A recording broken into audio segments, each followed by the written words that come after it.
नमस्कार. या बऱ्याच महिन्यांपासून तुम्ही आमचे व्हिडिओज बघताय. या जिद की कहाणी या पॉडकास्टचा आजचा हा 5वा भाग तुमच्या समोर आम्ही घेऊन येत आहोत. मित्रांनो, जिद की कहाणी म्हणजे काय, तर ही एका उद्योजकाच्या मागची जी संघर्षाची मेहनतीची कहाणी आहे आणि ती कहाणी व्यक्त करण्यासाठी आज आपल्यासोबत आहेत श्री अजय शिंदे साहेब यांच्याकडून.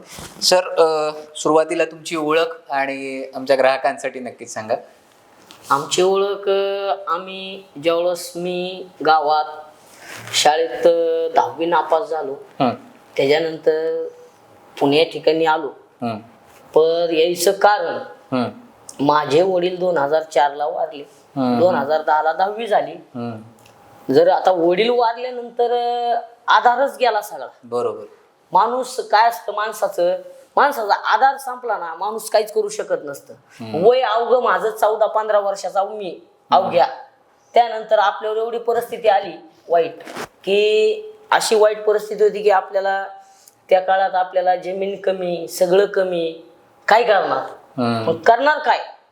10वी नापास झालो तर मग डोक्यात माझ्या आलं, गावात काम केलो, सगळं झालं, पण गावात काम केल्यानंतर कुठं भागत नव्हतं. बहीण लग्नाची, माझ्या पाठीवरली बहीण लग्नाची, आता घर सोडावं लागल, मोठा मीच. बरोबर. वडील तर नाहीये, बघणारा मी. त्याच्यानंतर म्हणलं आता बाबा आपल्याला गाव सोडल्याशिवाय पर्याय नाहीये. त्यानंतर आपण ठरवलं गाव सोडायचं. ज्यावेळेस गाव सोडलो मी, आलो पुणे ठिकाणी. किन्नरकी किन्नरकी केली, हेल्पर की असो या किन्नरकी असो, हे केलं आणि परत ड्रायव्हर झालो. आणि किती वर्ष तुम्ही ड्रायव्हर होते? ड्रायव्हर मी 4 वर्ष ड्रायव्हर की केली आणि 3 वर्ष किन्नरकी केली. अच्छा. हा. परत मग आपल्या डोक्यात काय, ज्यावेळेस गाडी चालवायचो ना मी, त्या टायमात माझ्या डोक्यात फक्त एकच की आपल्याला काहीतरी बनायचंय सर. काही ना काही केल्याशिवाय पर्याय नाही आपला. बरोबर. आणि आपण केलो तर मागची फॅमिली आपली जगल, ही सगळं माझ्या डोक्यात. आणि करायचं काय, आपली वाईट परिस्थिती. त्या टायमाला आपण इथं पुण्यात येऊन म्हणलं आता काहीतरी करायला लागणार, करावं तर लागणारच म्हणलं. ड्रायव्हर की करत करत रात दिवस जागत एवढं जागरण, सगळ्या गोष्टी हँडल केल्या, काम केलं. पण डोक्यात ध्येय एकच, मालक बनायचंय. काय करायचंय, मालक बनायचंय. आपल्याला उद्योजकच बनायचं. बरोबर. बनायचं तर उद्योजक, आणि ते पण टॉपचा उद्योजक. आणि या बालाजी ट्रान्सपोर्टची सुरुवात एक्झॅक्टली कधी झाली? आपली 2019 पासून सुरुवात झाली. 2019. हा. अच्छा. आणि ती पहिली गाडी कुठली होती तुमची? आपली पहिली गाडी अशोक लेलँड 2010ची. अच्छा. आणि ट्रॉली मी नवीन बांधली त्याला. पहिली गाडी आणली आपण. पहिली गाडी आणल्यानंतर त्या टायमात बी आमची परिस्थिती बघा, आम्ही गाडी घेतोय, आम्हाला गॅरंटेड कोण होईना हो. एवढी वाईट परिस्थिती आमची. गॅरंटेड सध्या कोण व्हायला असं म्हणाले, ह्याला काय गॅरंटेड होता, ह्याचं काय करे. पण त्यांना आज सांगतो माझं काय खरे. आज टॉपचा माणूस आहे मी. आपल्या नादाला बी लागायचं नाही. बरोबर. गॅरंटेड नव्हते, पण आज मी 22 जणाला गॅरंटेड आहे आणि दुसऱ्या 4 लोकांच्या गाड्या माझ्या नावावर आहेत. बरोबर. फक्त माणुसकीच्या नात्यामुळे, गरिबीच्या जाणीमुळे. संघर्ष एवढा वाईट होता ना माझा. माझ्यावर जी वेळ आली आहे ती कुणावर आली नाही पाहिजे. त्या बाबतीत आपलं एकच मत आहे, उद्योजक व्हायचंय ना, एखादा होतंय ना, होऊ दे, त्याला मदत करा. नीतीत बदल आणायचा नाही. बरोबर. नियत साफ ठेवायची, सगळं चांगलं होते. तुमचा पैसा सगळ्या कामी येत नाही एक काळी, फक्त नियत साफ राहायला पाहिजे. आणि आपली ती होती. बरोबर. नियत साफ होती म्हणून आज आपण इथे. आणि साधारणतः ओव्हरऑल आता किती गाड्या आहेत तुमच्याकडे? आपल्याकडे आता 12 गाड्या आहेत. आणि त्यातल्या भारत बेंचच्या किती आहेत? आता भारत बेंचची पहिली आपण 10 टायर घोडा घेतलाय. सगळ्यांनी 6 टायर घोडे घेतले, सगळे बारके घोडे घेतले आतापर्यंत. बरोबर. पण 10 टायर घोडा मी डायरेक्ट भारत बेंचचा घेतला. पण भारत बेंचच का? आता विषय महत्वाचा असा आहे, ही भारत बेंच म्हणजे आहे ना, एक तर महत्वाचा विषय तुम्हाला सांगतो भारत बेंचचा. एक तर जो माझा सगळ्यात जुना ड्रायव्हर आहे, तो का लांबचा नाही, माझा मेहुणा प्रवीण सावंत. त्याचं स्वप्न होतं, दाजी आपल्याला घ्यायचे तर भारत बेंचच घ्यायचे. ठीक आहे, आता मेहुण्याच्या पुढं काय बोलणार आपण. मला तर आवड होती, अंतकरणातून मला भरपूर आवड घ्यायची आहे. पण ह्याचं मत बघू ना काय येतंय. जो चलवणार आहे त्याचं मत पाहिजे ना आपल्याला, नाहीतर घ्यायचे न उगाच काहीतरी करायचं ही नको ना. मग मी म्हणलं दाद्या ठीक आहे घ्यायच्या ना, चल घेतली, लगेच बुक केली. अच्छा. विषयच नाही. आणि पण मला आवडत होती स्वतःला पण, आणि गाडीवर नाव पण आहे स्वप्न सुंदरी. बरोबर. स्वप्न होतं आमचं भारत बेन्झ घ्यायचं. अच्छा. आमचं स्वप्न होतं की भारत बेंच गाडी घ्यायची म्हणजे घ्यायची एक ना एक दिवस. आम्ही गाडी घेण्याच्या अगोदर कंप्लीट 1 वर्ष स्टेटस टाकत होतो. किती? 1 वर्ष ही येणार घेणार. ही. आणि त्या स्टेटस एकच लागायचं, सपनो की राणी. सपनो की राणी गाणं राहायचं, आओगी कब, सपनो की राणी आओगी कब. अच्छा. एवढी इच्छा होती आमची भारत बेंच मध्ये ना, खरंच ड्रीम होता आमचं. अच्छा. हे विषय जागला होता. म्हणून आम्ही भारत बँडला ना 6 टायर गोडा घेतला तुमचा, ना 28 टनाच्या पासिंगचा, नाही डायरेक्ट तुमचं 40 टनाचा पासिंगचा गोडा घेतला डायरेक्ट. माणूस एखादा काय करतो घेताना काय म्हणतो, अरे आधी बारीक बघू, काय करू आधी बारीक बघू, नाही का, आणि मग मोठ्याला हात घालू. आम्ही तसं नाही केलं. स्वप्न होतं आमचं 1 वर्षापासून, स्वप्न होतं घ्यायचं तर टॉपचा हत्यारच घ्यायचं, आणि ते आहे टॉपचा हत्यार म्हणजे भारत बेंच. आणि तुम्ही त्या भारत बेंच गाडीचा असाही इफेक्ट आहे. मी बघितलं त्या गाडीवर 90 टन वजन टाकलं मी. किती? 90 टन. माझ्याकडे व्हिडिओ आहे 90 टनाचा, 80-90 टनाचा व्हिडिओ आहे. गाडीला पेशल लागला नाही. तुमचा जो पेशल आहे ना गिअर, तो लागला नाही. बोला, एवढा टॉपचा हत्यार आहे. आणि ती बघून तर आम्ही एवढे खुश झालो ना, त्या दिवशी मी स्वतः गेलतो गाडीसोबत बघण्यापायी ट्रायल. स्वप्नो की रानी आणले म्हणले, बघलं पाहिजे ना स्वप्नो की रानी क्या है क्या नहीं चीज है, देखना पड़ेगा ना हमको भी, आगे क्या करना है क्या नहीं ये तो सोचना पड़ेगा ना. इसलिए हम खुद गए थे देखने को क्या है क्या नहीं इसमें. त्या दिवशी खरंच मला पटलं. नाद नाही करायचं म्हणलं या गाडीचा. म्हणजे तुमची निवड चुकली नाही यार, निवड नाही चुकली. आवड आणि निवड 1 नंबर झाली बघा. अच्छा. आवडीचा विषयच क्लोज झाला. त्या दिवसापासून गाडीनं माझ्या शेट गाडी तुमची नेली आम्ही. गाडीनं जवळजवळ 1.5 महिन्यात 11.5 लाखाचा धंदा केलाय. काय सांगताय? नादच नाही 1.5 करायचा राव. महिन्यात किती म्हणले? 11.5 लाखाचा धंदा केला गाडीनं राव. आम्ही एवढी खुश आहे ना तिच्यावर. त्याचा आज हप्ता गेलाय 1,02,000. गम नाही वाटला. हो, गाडीला हप्ता येण्याच्या आधी 11.5 लाखाचा धंदा केलाय म्हणल्यानंतर कोणाला वाटणार आहे 1 लाख गेल्यानं. अख्खे बरं जाऊ दे ना, मला काय म्हणायचं. बरं आवरेजचं सध्या सांगतो. आवरेज सगळ्या टॉपचो एवढा 10 टायरचा गोडा राव 2.5 आवरेज दिलं. 60 टन लोड टाकून. आणि हेच ऍव्हरेज तुमच्या बाकीच्या गाड्यांना किती होता जेव्हा तुमच्याकडे पूर्वीच्या गाड्या होत्या? पूर्वीच्या गाड्या बारक्या होत्या ना आपल्याकडे. किती 1-1.5 आवरेज पडायचं ना. पण आता तुमच्या मित्रमंडळींकडे काहीतरी बाकीचे पण गाड्या असतील. त्यांना काय पडणार आहे आता? ते काय खरं सांगते वय कोण? आपल्याला जी खरं वाटतंय ती बोलायचं, जगाचं नाही विचारायचं. बरोबर. जग काही बोलल, जगन जनादर असते. जगाचं ऐकून आपण नाही करायचं. आपण हत्यार नेलंय, आपल्याला हत्याराचा अनुभव आहे. बरोबर. बेंचचा नाद करायचा नाही, ते आपल्याला माहिती आहे. आपण नाद केलाय आणि ती बेंच नादच करायचा ना आवरेजच्या बाबतीत. बरोबर. मला माहिती आहे ना. आज 3 लाखाचं भाडं घेऊन गेलो. 60,000च्या डिझेल मध्ये माझं मला सांगा, 60,000च्या डिझेल मध्ये त्या ठिकाणी मी एक गाडी घेऊन गेलतो, 90,000 डिझेल लागलं. आज माझा 30,000 फायदा होतो. तू आरटीओला जाऊन द्या ना. आवरेज भेटल्यानंतर काय प्रॉब्लेम आहे? आपल्याला आवडली, जे काही म्हणून काय करायचे आपल्याला. आणि आपल्याला भारत बेंच गाडी एवढी आवडली ना, आपण लाईक करतो या गाडीला कवा पण आयुष्यात. आता इथून पुढे ना ही गाडी आपली लाईफ आहे. अच्छा. आणि आता मी आता खूप सारे भाग पाहिले, खूप ग्राहकांशी बोललो या बाबतीमध्ये. सगळ्यांचं असं म्हणणं होतं की भारत बेंच महाग आहे, भारत बेंच महाग आहे. तुमचं पण हेच मत होतं का? भारत बेंच महाग होतं माझं थोडं होतं, 100% होता. अच्छा. पण मला एकच कळलं नाही. मान्य लायला ठीक आहे, 3 लाखानं 2 लाखानं महाग जाईल, 4 लाखानं जाऊ दे ठीक आहे. पण आपलं स्वप्न आहे ना, स्वप्नासाठी 3 आणि 4 लाख काय? स्वप्नासाठी 3 आणि 4 लाख काय? मला एक कळाय म्हणायचं नाही. मी आता काय झालं, स्वप्न आपण एकदा जरा बाजूला ठेवूया की ठीक आहे स्वप्न होतं म्हणून तुम्ही भारत बेंच घेतलं. पण जेव्हा ती 3-4 लाख रुपये महागाची गाडी घेऊन तुम्ही आज जेव्हा ती गाडी फिरवताय ओव्हरऑल सगळीकडे, हा हा ते 3-4 लाख रुपये जे महाग होतं ते फिटले पैसे तुमचे सगळे? अहो ते पैशाचा तर विषय सोडा, पण मला काय म्हणायचंय, मी स्वप्न म्हणून घेतलो, पण मला एक त्या गोष्टीचं काय म्हणायचंय, माझं एक म्हणणं आहे, मी स्वप्न म्हणून घेतलो, पण विषय असा झाला, मी घाबरलो महाग आहे म्हणून, पण त्या गाडीनं मला अवरेज दिल्याच्या नंतर मी एवढा खुश झालो. मला तोच मुद्दा मांडायचा होता हा की तुम्हाला भले ती महाग असो गाडी, पण ती कशी नंतर परवडली तुम्हाला, ते मला तुमच्याकडून घ्यायचं होतं. मी स्वप्न म्हणून घेतलो, पण त्या स्वप्नात माझा फायदा हा झाला, स्वप्न तर स्वप्नच झालं, पण ज्यावेळेस ती गाडी आणली, ज्यावेळेस वापरली, ज्यावेळेस तिने अवरेज आपल्याला 1 नंबर दिलं ना, अहो मला सांगा, जर एका गाड्या मागे जर मला 20-25-30 हजाराचा फायदा होत असेल तर का वाईट आहे ही गाडी? एक्झॅक्टली. सगळ्यात महत्वाचा मुद्दा का वाईट आहे? मला त्या गाडीनं अवरेज दिलं ना, माझे 25,000 वाचवले म्हणजे सोपं आहे का? आज 25,000 कमवाय किती लागते तुम्हाला माहिती? बरोबर.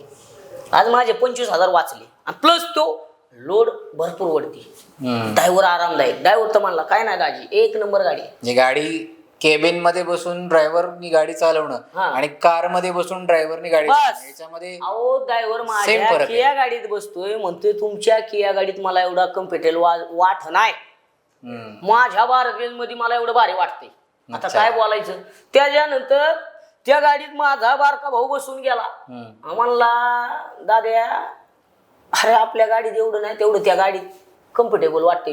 पाण्याचा ग्लास भरून ठेवला होता त्यांनी परीक्षा घेण्यापायी, पाण्याचा ग्लास असा भरून ठेवला, पुढं घरापर्यंत त्यानं 4 किलोमीटर घर आहे आपलं, युजी पर्यंत पाण्याच्या ग्लास मधलं पाणी सांडलं नाही. एवढं सस्पेशन भारी आहे गाडीचं. तो माझ्या भावानं सांगितलं मला घरी आल्यानंतर, एवढी भारी गाडी आहे भया, वाटलं नव्हतं. आणि तेच घेण्याच्या आधी मला काय म्हणायचं, लय महाग आहे. काय म्हणायचा, लय महाग आहे नको. अरे दाद्या नको नाही घेऊ. बरोबर. मग आज तोच म्हणते, आता घेतली तर भारत बेंचेस घ्यायची बाया. अच्छा. आता घेतली तर भारत बेंचेस घ्यायची म्हणते. आता काय म्हणजे कसं, माणसाला अनुभव आल्याशिवाय कळत नाही, घेऊन बघितलं ना कळतं. माघारी कुणी काय म्हणेन काय होईल ह्या गोष्टीवर लक्ष नाही द्यायचं, घेऊन बघायचं. आपला अनुभव आपण स्वतः चॉईस करायचा, जगाचं नाही ऐकायचं. एक्झॅक्टली. सर मला आता बोला. तुमचं मला एक मान्य आहे, तुम्ही ठीक आहे, आता थोडक्यात तुम्ही भारत बेंच नाही वगैरे काय नाही, एक साधा प्रश्न मी तुम्हाला बोलतो. आता तुमच्याकडे गाड्या XYZ काय असते घेऊन देणार नाही, माझ्याकडे काय असते XYZ घेऊन देणार नाही. तुम्ही लांबूनच गोळ्या घालायच्या का, नाही नाही लय महाग आहे, कायला घ्यायची आणि काय करायची. बरोबर. हे चुकीचं आहे, मी ऐकणं तुमचं चुकीचं आहे. एक्झॅक्टली. ज्यावेळेस मी घेतोय ना त्या टायमाला तुम्ही सध्या भारत बेंचच घेणार. बरोबर. आज माझं बघून दोघांनी बुक केल्या का नाही? बरोबर आहे. केल्या का नाही सर? माझं बघून 2 गाड्या बुक झाल्या का नाही? काय शक्य झालं? त्यांना माहितीये ना, शिंदेना घेतलाय म्हणजे ह्यो दिमाकावाला आहे. शिंदे दिमागवाला आहे, असा तसा कुठं हात घालत नाही हो. मग दुसऱ्या का लगेच 2 गेल्या हा प्रश्न आहे ना. आता येणार आहे कळत, आम्ही भारत बेंच शिवाय गाडीच नाही घेणार. बरोबर. तेवढंच आम्हाला हिवी गाडी पाहिजे ना, आम्ही भारत बेंचला मागणी करू. चाहे तुम्ही लाख रुपयानं माग द्या, काही घेणं देणं क्या कमी न द्या, तो भाग वेगळा. आपलं बोलणं बसणं ही गोष्टी वेगळ्या झाल्या, पण तेवढंच आम्ही तुम्हाला रिक्वेस्ट करून बोलू ना, सर 2 पैसे तुम्हाला कमी करायला लागतील. बरोबर. मग ही गोष्टी एक ह्याच्यात झाल्या आपल्या बोलण्या बसण्यात, ही गोष्टी महत्वाच्या आहे ना. एक प्रश्न मला सर विचारायचा आहे की जे लोक लांबूनच म्हणतात की हे नाही भारत बेंच महाग आहे, ही गाडी नको घ्यायला, या लोकांना तुम्ही इथून आता काय सल्ला द्याल की का जरा विचार वेगळा करताय का काय करताय तुम्ही म्हणून? नाही हे चुकीचं आहे. महाग आहे ना, चुकीचं आहे. एक वस्तू असते, मला सांगा, आपण मार्केटमध्ये जायचं बरोबर, आपण मार्केटमध्ये जातो, तुम्ही पेरू घेता, केळी घेता, केळी 50 रुपये डझन आहे, पेरू 80 रुपये डझन आहे किंवा 80 रुपये किलो आहे. ऍपलच का महाग आहे? बरोबर. काय प्रोटीन आहे त्याच्यात? बरं काजू का महाग आहे? बदाम का महाग आहे? शेंगदाणे का स्वस्त भेटते? अहो ठीक आहे ना, गुळ शेंगदाणे खाल्ल्यावर रक्त वाढते, जगाला माहिती आहे. तुम्ही काजूच का खाता? काजूच काय खाता? ज्याचं तसा त्याचं भारत बँकचा प्रॉब्लेम आहे. आलं का लक्षात तुमच्या? तसा भारत माझ्या बँकचा माझ्या तुमच्या लक्षात आलं, problem पण आहे. जे ऐकणार आहेत त्यांच्या पण नाही, नाही, ते त्यांना पण सांगतो ना. अहो तसाच काजू बदामाच्या ऍपलच्या रेट मध्ये भारत बँक आहे. ती तुमच्या शरीराला एनर्जीच देणार आणि तुम्हाला धंद्यात ती मोठच करणार. बरोबर. तुम्ही ज्या वेळेस 100 टन 50 टन 60 टन टाकायला जाता ना, त्या टायमाला भारत बँकची आठवण करता. हा सगळ्यात मोठा पॉइंट भारत बँकचा तुमच्या आहे. अच्छा. सगळ्यात मोठा. आणि आणि ऍव्हरेज साठी ऍव्हरेज एवढे एक नंबर दे. त्या गाडीला असं आहे ना, तुम्हाला सांगतो, त्या गाडीला ना तुम्ही किती वेट टाकाव, ते घाबरत नाही गाडी. नादच नाही करायचा त्या गाडीचा. आपण टाकले आज मी सांगतोय ना तुम्हाला 80 टन 70 टन 90 टन टाकतोय. मला ॲव्हरेजला फरक नाही ना. आणि मी त्यात दुसऱ्या गाडीवर टाकलं ना तर माझा प्रॉब्लेम आहे ॲव्हरेजला. बरोबर. मग मला काय म्हणायचंय, काही गोष्टी तुम्ही महाग देता, ठीक आहे ना, द्या. पण तुमची गाडी ज्यावेळेस मार्केटमध्ये येते ना, तुमचं चढाण राहू द्या, तुमचा घाट सेक्शन राहू द्या. जो घाटात आपण गाडीवर आता इथं नाही चढत बाबा. आता आम्ही ड्रायव्हर आहे ना, आम्हाला अनुभव आहे ना थोडा तरी. काय आम्ही काय असेच मोठे झालो नाही, काहीतरी काम करून मोठे झालो. मग आम्हाला अनुभव असेल ना, ज्यावेळेस आम्ही दुसरी गाडी घेऊन जातो तर घाटाच्या खाली उभा केली, चढत नाही. अहो तुमचं बाज असा टाक्टर टाक्टर वडीत नेते, टॉप लेवलला वडीत नेते, शेवटला पार्टी खुश होते. धंदा वाढला ना, पार्टी खुश. ते बोलव शिंद्याला, टॉपची गाडी भारत बेंच गाडी त्याच्याकडे, शिंद्याकडे, शिंद्याला बोलव. अच्छा सर, एक जरा एक मुद्द्यावरती मला तुमचं जरा मत हवे, बोला की आमचं ऑटोबान ट्रकिंग काय विचार करतं. म्हणजे आम्ही डीलर आहोत भारत बेंचचे सगळे, पण आमचा असा विचार असतो की आमच्या ग्राहकाची गाडी ही आमच्या सर्व्हिस सेंटरपेक्षा जास्त ही रस्त्यावरती असावी. जर ती गाडी सारखी आमच्या सर्व्हिस सेंटरमध्ये येत असेल तर तो कुठेतरी आमचा प्रॉब्लेम आहे किंवा गाडीचा प्रॉब्लेम आहे. पण जेव्हा गाडी तुमची खरेच एखाद्या सर्व्हिसिंगला किंवा अशा कुठल्या गोष्टीला येते, ती गाडी तुमच्या वेळेत तुमच्या किती वाजता परत मिळाली तुम्हाला असते गाडी. म्हणजे थोडक्यात सांगायचं म्हणजे की तुम्ही सर्व्हिसिंगचा एक्सपिरियन्स जो मी तुम्हाला विचारतोय तो कसा आहे तुमचा. आता सर्व्हिसिंगचा विषय काय असतो, सगळ्यात महत्वाचा पॉइंट, गाडीचा जर प्रॉब्लेम असेल सर्व्हिसिंगला, आपण एवढ्या महागाची गाडी घेतो, मान्य, लेट होतो ही मला कळतं, मार्केटचं मी ऐकतो, सर्व्हिसिंगचा थोडा प्रॉब्लेम आहे, ठीक आहे दादा. तुम्ही एवढ्या महागाची गाडी घेता, त्यासाठी थोडासा वेट अँड एन्जॉय वेट करावाच लागतो. थोडासा कुठलीही मशीन जरी आली की त्याला तर प्रॉब्लेम काही ना काही. आपण एवढं भारी गाडी घेतल्यानंतर त्याचं असं एकदम पद्धतशीर मन स्थिर ठेवून काम करावं लागतं. त्या गोष्टीला वचवच वचवच करून नाही चालत, किंवा टेन्शन घेऊन नाही चालत त्या गाडीला. त्याला दिमाग थंड ठेवून पद्धतशीर काम केलं पाहिजे त्याचं. मलाही म्हणायचं नाही का.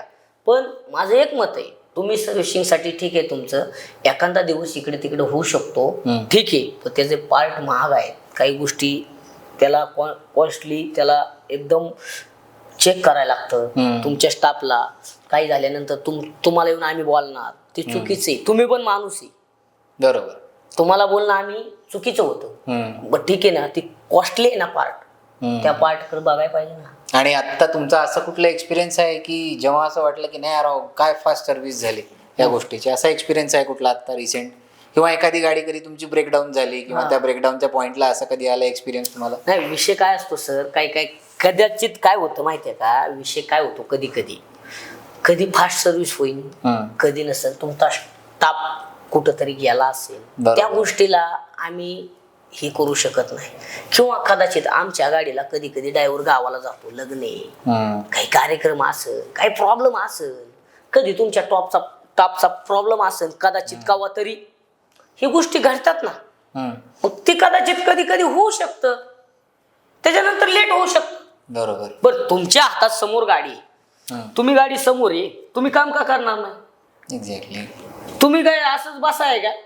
तुम्ही काम करणारच ना. तुम्हाला बी गरज आहे ना की बाबा हे पटकन कस्टमरचं काम करून द्यावं आणि ह्याला रवाना करावं, ही तुमची बी इच्छा आहे ना.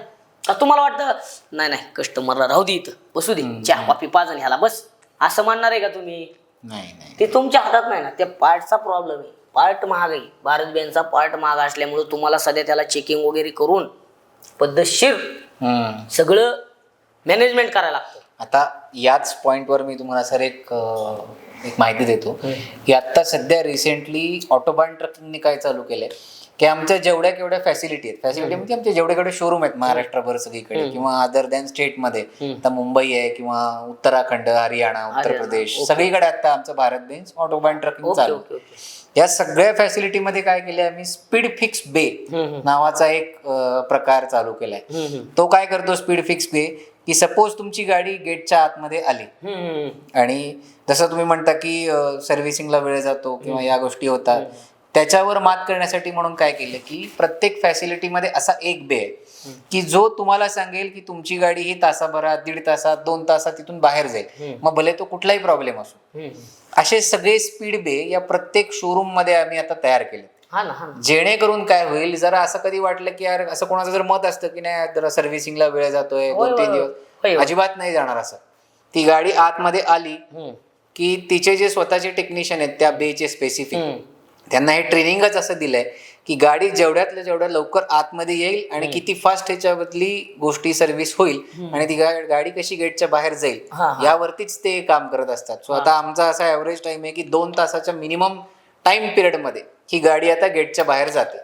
मे बी तुम्ही कधी ही सर्व्हिस अनुभवली नसेल किंवा जर अनुभव घेतला असेल तर त्याच्याबद्दलचं तुमचं मत मला नक्कीच जाणून घ्यायला आवडेल की अशा टाईपचे सर्व्हिस बे या सगळ्या फॅसिलिटीज मध्ये आता तयार झालेले आहेत, मग जेणेकरून तुमचा अप टाइम हा वाढू शकतो. अजून मला काय म्हणायचे, जर हा सर्व्हिसचा तुमचा जर एकदम परफेक्ट जर झाला असेल तर ग्राहकाला ना, कस्टमरला ना काहीच प्रॉब्लेम नाहीये. बरोबर आहे. कस्टमर तुमच्याकडे पळत येणार. ही जर तुम्ही ठेवलं, ह्या गोष्टीवर तुमच्या एकदम परफेक्ट काम होणार आहे. बरोबर. तुम्ही जी म्हणताय ना आता मला, ठीक आहे तुम्ही बाबा नाही का तुमची फास्ट सर्व्हिस करतो आम्ही की काहीतरी करतो नाही का, जर ह्या गोष्टीवर माणसाला जर पटलं तर माणसं सगळे कस्टमर जेवढे आहे ना सगळे तुमच्याकडे वळतात ना, का नाही वळणार. बरोबर. आज कस्टमर काय म्हणतंय की सर्व्हिसिंगला थोडा प्रॉब्लेम आहे, अमुक आहे तमुक आहे, हा ते आहे. हा ठीक आहे ना, तुमचा प्रॉब्लेम जर सॉल्व्ह झाला, तुम्हाला काय प्रॉब्लेम आहे, प्रॉब्लेम काय आहे, प्रॉब्लेम सॉल्व्ह. बरोबर आहे. आणि धंदा जर करायचा असेल ना तर भारत बेंज सारख्या गाडी सारखा विशेष नाही.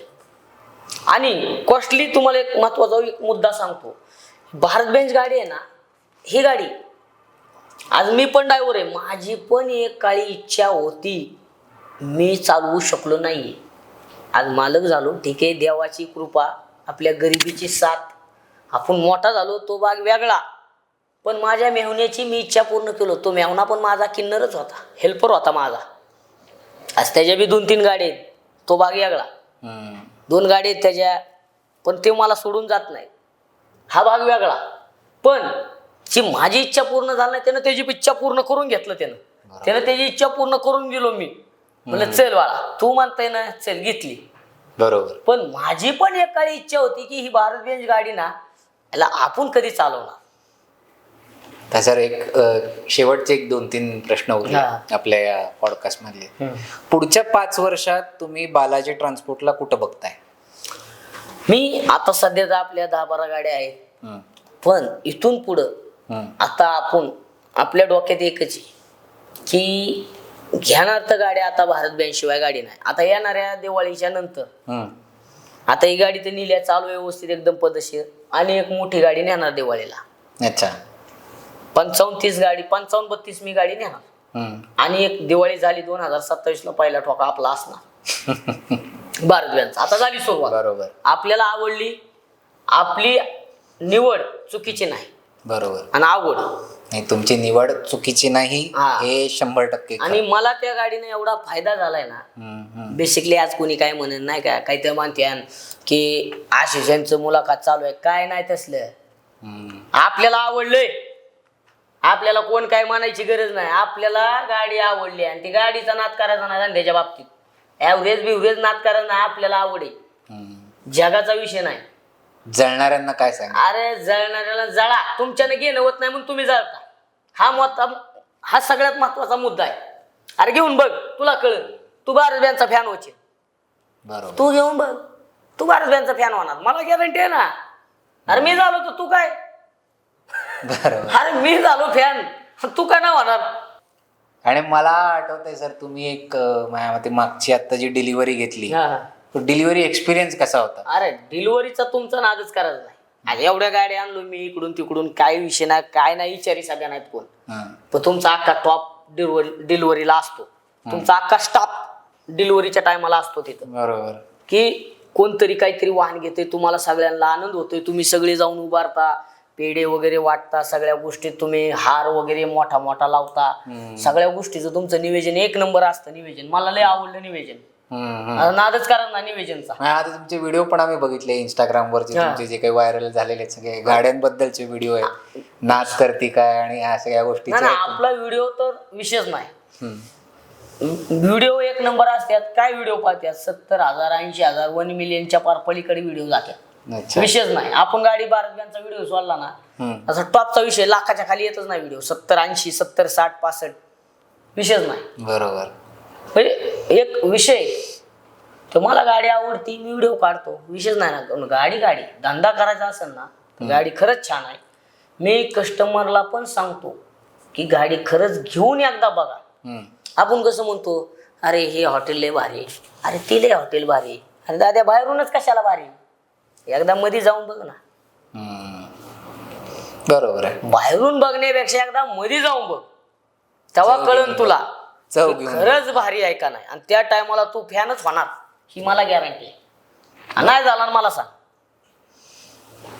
गाडी अरे तू ड्रायव्हर आहे ना, सोडून नाही जायचं. गाडी भारत बँकचा जर ड्रायव्हर आहे ना, भारत बँक आज एवढं मार्केटला विषय असा चालू आहे शेट, सगळ्यात महत्वाचा विषय. एवढ्या गाड्या सगळ्या गोष्टी तुम्हाला सांगतो. भारत बँकची गाडी जर असेल ना तर तुम्हाला सांगतो ड्रायव्हर जात नाही 2-2 वर्ष सोडून. भारत बँकची गाडी आहे ना, ड्रायव्हर जात नाही सोडून. तुम्ही आपल्या दुसऱ्या गाड्या घेतल्या, ड्रायव्हर येणार, पिऊन येणार, चालवणार. तुमच्या गाडीला पिऊन ड्रायव्हर चालवू शकत नाही. सगळ्यात महत्वाचा मुद्दा तुमचा. बरोबर. आणि तुमची गाडी एकदम 4 व्हीलर टाईप गाडी आहे. ना आदळत ना आपटत, एशी लावून रुबाबात 4 व्हीलर चालवल्याने ड्रायव्हरचा रुबाब वाटणं. बेंज, मर्सिडीज बेंज विषयच नाही ड्रायव्हरचा. त्याची कॉलर टाईट, तो ड्रायव्हर पण टाईट तसाच, नंबर 1चा ड्रायव्हर. ड्रायव्हर सोडून जात नाही भारत बेंजला. मी लिहून देतो तुम्हाला, भारत बेंज गाडी चालविणारा ड्रायव्हर आहे ना, तो गाडी सोडत नाही. आपलं काय मत आहे ना, खरं सांगतो, खरंच भारत बेंजची गाडीच ड्रायव्हर सोडून जात नाही. त्याला काय गुण आहे की काय नाही, की भारत बेंज मध्ये काय आवडतं ड्रायव्हरला हे आपल्याला माहित नाही खरंच. पण ड्रायव्हर आहे ना, नादच नाही करायचा. सर आता काय एक नवीन संकल्पना आमची चालू केली, add blue on wheels.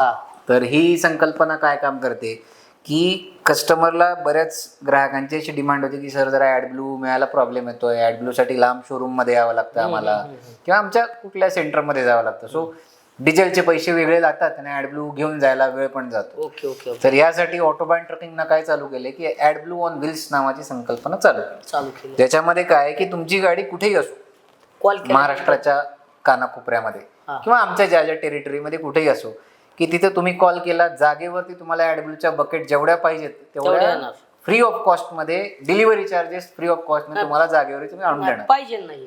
Exactly. हे गोष्ट एक नंबर केली तुम्ही. सगळ्यात महत्वाची गोष्ट एक नंबर केली का, तर काय गोष्ट असते, समजा आपण एखाद्या वेळेस गाडीवर माल भरलो, अर्जंट असतो, त्या ड्रायव्हरचा पण काही प्रॉब्लेम नसतो, पुढं अर्जंट आहे, जर त्याचा 1 तास तिकडे जाऊन जर वाचत असेल तुमचा, ते एकदम कॉस्टली झालं. एक नंबर झालं काम, एक नंबर काम झालं, काहीच प्रॉब्लेम नाही याच्यात.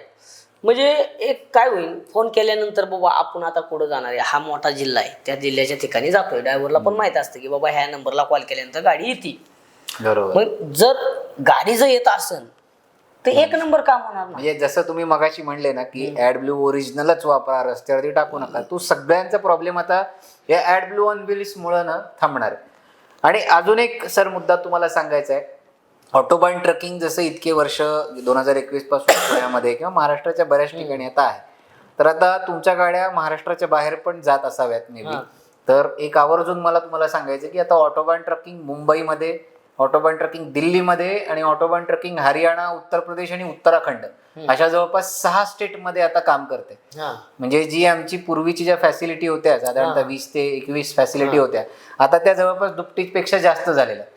सो तुम्हाला कधी असं वाटलं की यार दिल्लीमध्ये सर्व्हिस मला पाहिजे, तर दिल्लीमध्ये पण आज आम्ही किंवा हरियाणामध्ये पण आज आम्ही आहोत की जिथं आम्ही छाती ठोकपणे सांगू शकतो की सर आमची सर्व्हिस तिथे पण चालू झाली. सो अशा बऱ्याच गोष्टी या मागच्या काही महिन्यांमध्ये ऑटोबाननं चालू केलेल्या आहेत. नाही. याच्यामध्ये कस्टमर सॅटिस्फॅक्शन कसा देता येईल या सगळ्या गोष्टी आम्ही बारकाईने विचार करतो. हे एक नंबर केला तुम्ही. काय होतं वाटणी, आता काय होतं वाटत आपल्यानंतर रस्त्यामध्ये आपल्याला कुठंतरी ड्रायव्हरला प्रॉब्लेम असतो, मालकाला प्रॉब्लेम असतो. जर तो प्रॉब्लेम सॉल्व्ह झाला वाटत किंवा रस्त्यात आपला समजा ड्रायव्हरचा अगर मालकाचा प्रॉब्लेम सॉल्व्ह झाल्यानंतर मालक खुश, ड्रायव्हर खुश. तुमचं काम होतंय मान्य आहे. तुम्ही तुमच्या गाडीचा आज लोक मानतात ना की 2 लाख महाग आहे, 3 लाख महाग आहे. जर तुमची सर्व्हिस जर वाढली ना परत, तर तुमचे 2 लाखाला आणि 3 लाखाला कोण बघणार नाहीये. बरोबर. सगळ्यात महत्वाचा पॉईंट तुमचा काय सर्व्हिस. तुम्ही जर सर्व्हिस फास्ट देत असताना आज पैशाला किंमत नाहीये, सर्व्हिसला किंमत आहे. आज गोष्टीचा कुठल्या बाजारात मागास तुम्हाला काय म्हटलं मी की बाबांनो, शेंगदाण्याचा, बदामाचा, काजूचा आणि ऍपलचा आणि केळीचा, पेरूचा तुम्हाला भाग सांगितलो. प्रत्येक सगळ्यात प्रोटीन आहे. पण काजूला आणि ऍपलला का रेट आहे? प्रोटीन तर सेम आहे ना, बरोबर आहे. त्यालाच का रेट आहे? मग तुमची गाडी घेतल्यानंतर तुमच्यात प्रोटीन भरपूर आहे. त्या प्रोटीनला जर तुम्ही आणि वाढवत गेलात ना, चांगलं सर्व्हिस वगैरे जिथल्या तिथं तुम्ही देत असताल, तर लोकांना काहीच प्रॉब्लेम नाही. 100% तुमच्याकडे कस्टमर वळेल. 101% की तू कस्टमर दुसरीकडे जाणारच नाही. आणि प्लस पॉइंट काय आहे त्याच्यात, तो ड्रायव्हर भारत बेंज गाडी चालवणारा ड्रायव्हर तो दुसरी गाडी चालवू शकणार नाही. त्याला नकोच वाटणार. बरोबर आहे. त्याला काय वाटणार, गाडी मस्त आहे, छान आहे. ड्रायव्हरची बी स्वप्न आहे. तो आज जसं माझं स्वप्न होतं ना की ही गाडी आपल्याला चालवावं वाटते, स्वप्न आहे, तशातला भाग आहे. बरोबर. तुमची सर्व्हिस वाढली. प्रेम भारत बेंज आणि ऑटोबान ट्रकिंग वरचं आम्हाला दिसून येतंय. हा ना, आहे ना. आणि या पॉडकास्ट मधली सर्वात एक शेवटचा टप्पा मी तुम्हाला सांगतोय. जे नवीन उद्योजक आता येत आहेत मार्केटमध्ये, की ज्यांना गाड्या घ्यायच्या आहेत आणि सगळ्या गोष्टी घ्यायच्या आहेत, त्यांना तुमचा सल्ला काय असेल? आता माझा एक सल्ला आहे नवीन उद्योजकांसाठी, नवीन काहीतरी करताय ना दादा तुम्ही, तर खरंच आज मी पहिल्यांदा घेतलो. आज एक काळी तुमचं भारत बेंच 2-4 गाडीच्या मालकाला बेंच गाडी देत नव्हतं, बरोबर आहे. पण आज तुम्ही सगळ्यांना घेऊन चालताय. सगळ्यात महत्वाचा मुद्दा हा आहे. आज तुम्ही गाडी देताय, सगळ्यांना देताय. एक काळी आम्हाला पण माहिती आहे की 3-2 गाड्या असल्यानंतर तुम्ही गाडी देत नव्हता, बरोबर आहे. की बाबा एक काहीतरी असेल, कॉस्टली तुमचं काहीतरी असेल, पण आज तुम्ही कस्टमरला नाराज करत नाही. तुम्ही आज सगळ्याला ऑल ओव्हर आपले जेवढी बिझनेसमॅन आहेत, तुम्ही सगळ्यांसाठी आज सहकार्य करताय. किंवा नवीन असो, जुना असो, किंवा नवीन धंद्यात पडलेला असो, किंवा जुन्याला तर कोणी पण देईन त्याचा विषय वेगळा, पण तुम्ही आज नवीनला बी सहकार्य करताय. सगळ्यात महत्वाचा पॉईंट हा आहे. आज सहकार्य करताय म्हणल्यानंतर माझं एकच मत आहे, नवीन माणसानं चालू करताना बी बेंच गाडी घेतली ना, 5 वर्ष बघायचं काम नाही. नो मेंटेनन्स, पैसे भेटणार त्याच्यानंतर ठीक आहे ना. मग जुनं झाल्यानंतर त्याला सोनं मानायचं, तो तर भाग वेगळाच होतच शेवटी. पण 5 वर्षे कॉस्टली तुमची गाडी मेंटेनन्स काढू शकत नाही, मला माहिती आहे. तर एक शेवटचा, तुमचे बरेच व्हिडिओ आम्ही पाहतो, इंस्टाग्रामला तुम्ही फेमस आहात, इन्फ्लुएन्सर आहात. ते नाद करतीचा काय विषय? सगळ्या व्हिडिओ मध्ये मी बघतो नाद करती का काय नाद करतो का. माझा विषय असा आहे की मी बेंच गाडी घेतली, बरोबर. ऑलरेडी माझ्याकडे टाटा आहे, लिलँड आहे, महिंद्रा आहे, काय असो, XYZ आहे. पण मी बेंच घेतल्यानंतर व्हिडिओ काढतोय, नाद करतो का? एकदा होऊन जाऊ दे आमच्यासाठी. नाही, आता विषय घेऊ ना, त्याचा काही विषय नाही. आता आपण आपलं कसं, आपली बेंच गाडी समोर आपण उभा राहतो, आपल्या वैयक्तिक आपण घेतलेली गाडी, आपण गाडी घेतो, नाद करायचा नाही. असं हात्यार घ्यावं लागतंय, असं दाखवावं लागतंय, रुबाबात राहावं लागतंय, थलगुरट्या म्हणायचं. विशेष नाही, नाद करायचा नाही आपला. बरोबर. हे एकदम आपलं वैयक्तिक पॅटर्न आहे. बरोबर. हाच पॅटर्न असाच कंटिन्यू राहू दे नाही सर. ना, आहे ना. अरे, आणि आज तुम्ही आपण एवढं कष्टातनं शून्यातनं विश्व निर्माण केलंय. नाही नाही, तुमची सगळी स्वप्न तुमच्या बिझनेसशी रिलेटेड असतील ती सगळी पूर्ण होणार याची आम्हाला खात्री आहे. आणि इथून पुढं आमच्याकडून पण असं तुम्हाला कधीच असं नाही होणार की यार यांनी सपोर्ट नाही केला. आमचा नाही, कायम ऑटोबान ट्रकिंग आणि भारत बेंच तुम्हाला सपोर्ट असणार.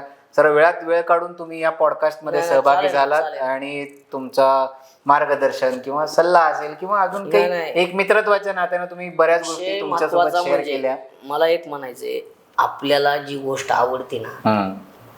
आज जसं आम्ही एक गाडी घेण्याच्या आधी 1 वर्षानं स्टेटस ठेवत होतो, सपनो की राणी आओगी कब. हम्म. मग काही गोष्टी कोणाचे स्वप्न असतील ना, साकारे होऊ द्यावं. हम्म. साकारे झालं पाहिजे, स्वप्न साकारे झालं पाहिजे. बरोबर आहे. घाबरायचं नाही. बेंज असो या तो असो, काय असो. आज विचार करायला गेलं तर सगळ्यात महागात गाडी आपली आहे, मान्य आहे ना. हम्म. घ्या नाही एकदा, काय होते बघू. बरोबर आहे. आपण बिझनेस करतोय, अरे आपल्याला हप्ता फेडायचा आहे, कोणी येणार आहे का आपला हप्ता फेडाय. आपण कष्ट करणार. आपण पार्टीला कस्टमरला जर आपण गाडी टॉपची दिलो, कुठं अडचणी जायचंय, जी गाडी दुसरी जायचं अडत, आपला हत्यार जर चढलं ना तर विषयच क्लोज आहे. आपली बेस गाडी चालली हो, ती पार्टीनं आपल्याला, मला काय म्हणायचं, तो पार्टीचा आपल्याला मिनिमम महिन्याचा धंदा त्याचा आपल्याला 50,000चा राहू देऊ. कॉस्टली तुम्ही 1 वर्षाचा हिशोब लावा. धंदा किती व्हायला 6 लाखाचा. कॉस्टली 10 वर्षाचा विचार करा. बेंज गाडी घेऊन गेल्याच्या नंतरच बोलतोय मी तुम्हाला. ज्यावेळेस तुमची गाडी कुठं नाही चढत, ज्यावेळेस आपली बेंज घेऊन गेलो, कॉस्टली मोठं नाही धरत मी. एक छोटा उदाहरण, मी 1.5 महिन्यात 11 लाखाचा धंदा केलाय. पण मी एक कॉस्टली बोलतो तुम्हाला, एक साधा प्रश्न. त्या पार्टीचा जर आपल्याला 50,000चा धंदा असेल महिन्याला, मंथली, तर त्या महिन्याला जर आपण विचार केला उगाच साधा, ती जर पार्टी आपल्याला जॉईन झाली, महिन्याला 50,000 धंदा, तर वर्षाचा 6 लाख धंदा झाला. 10 वर्ष धंदा केल्याच्या नंतर पैसे किती होईल सांगा मला. 60 लाख रुपये होते. हा प्रॉब्लेम भारत बेंचचा आहे. गाडी ज्यावेळेस तुमची पार्टी पशी पोचते ना, आणि जर आवडली ना, 60 लाखाचा फायदा होतो. अशी एकच पार्टी, अशा 10 ऍड करा, फायदा किती होतो बोला. 6 कोटी फायदा होतो वर्षात. सगळ्यात महत्वाचा पॉइंट हाय गाडी चढायचा. त्यापुढे मग 2-3 लाख महाग असले तरी काही फरक नाही वाटत. असू द्या हो. मी काय म्हणतोय, सर आपण एक साधा प्रश्न धरलाय. तर तुमचा जर बिझनेस मोठा असन, त्या गोष्टीला तोड नाही. आज आपण संघर्षातनं आलेला माणूस आहे, शून्यातनं. आपल्या घरी एक काळी जेवायचं म्हणलं ना, सण आला ना, तर पोळी खायला विचार करावा लागत होता. आज त्याच्यातनं येऊन एवढं आपण विश्व निर्माण केले. आज आपण 10-15 गाडीचा मालक आहे, 10 गाडी, 10-12 गाडीचा. आज आपण इथं येऊन सगळे स्ट्रगल केले. आज बिझनेसमॅन म्हणून पिंपरी चिंचवडमध्ये अजय शिंदे जर म्हणलं ना, कोणी बी शिंदे सरकार बालाय ट्रान्सपोर्ट, अख्ख्या पिंपरी चिंचवडमध्ये ओळख आहे आपली. ऑल ओव्हर इंडियात बोलत नाही मी, पण कुठं का होईना केली ना, ऑल ओव्हर इंडियात होईन एक काळी. एक टाइम येईल. बरोबर. टाइम लागतो कुठल्या गोष्टीला. आज 2010 पासून इथवर यायला, 10-11 पासून 12 पासून इथवर यायला वेळ लागलाच ना. मग इथून पुढे जायला आणि 10 वर्ष दारा ना तुम्ही. त्या काळात मी कुठंतरी असनच. बरोबर आहे. वेळ येईल ना. खरंच ही गोष्ट खूप प्रेरणादायी. लगेच नाही होत, वेळ येणार. पण मला एकच म्हणायचंय की काही गोष्टीत तुम्ही क्वालिटी द्या. क्वालिटी दिल्याच्या नंतर सगळ्यात महत्वाचा विषय असतो, पार्टी जुळणार, धंदा वाढणार, कमाई होणार. ठीक आहे, 2 लाखानं महागाई 3 लाखानं असून दे ना. पार्टी तुमच्या पार्टीचा हिशोब काढा ना. तुम्ही वर्षाला 60 लाखाचा त्याचा धंदा मारताय, 3 लाख काय राहिले ही बघा ना तुम्ही. सगळ्यात महत्वाचा मुद्दा हा बघा. तुम्ही 3 लाखाचा विचार करताना मी कितीचं सांगितलं तुम्हाला अमाऊंट, 60 लाखाचं. 60 लाखात 30 लाख खर्च उद्या धंद्याला, 30 लाख राहिले का नाही वर्षात. 1 वर्षात 30 लाख बेनिफिट झाला का नाही. 3 लाख कुठं 30 लाख कुठं बोला आता. बरोबर आहे. म्हणण्याचा उद्देश एवढाच येतो, ज्यावेळेस आपली गाडी पार्टीला आवडती, आवड आहे आजच्या कंडिशनला आवड चालू आहे. सगळ्यात महत्वाचा विषय म्हणजे आवड. एखाद्याला जर गोष्ट आवडली, आज मी सांगितलं नाही का, माझं स्वप्न होतं छोटी मोठी तरी भारत बेंच घेईन मी, पण 10 टायर वाडा घेतला आज टॉपचा. घेतला ना, का घेतला असं, आवड. त्या आवडीनं मला दीड महिन्यात 11.5 लाखाचा धंदा करून दिला. त्या आवडीनं. आवड बी कधी कधी कामाला येते. बरोबर.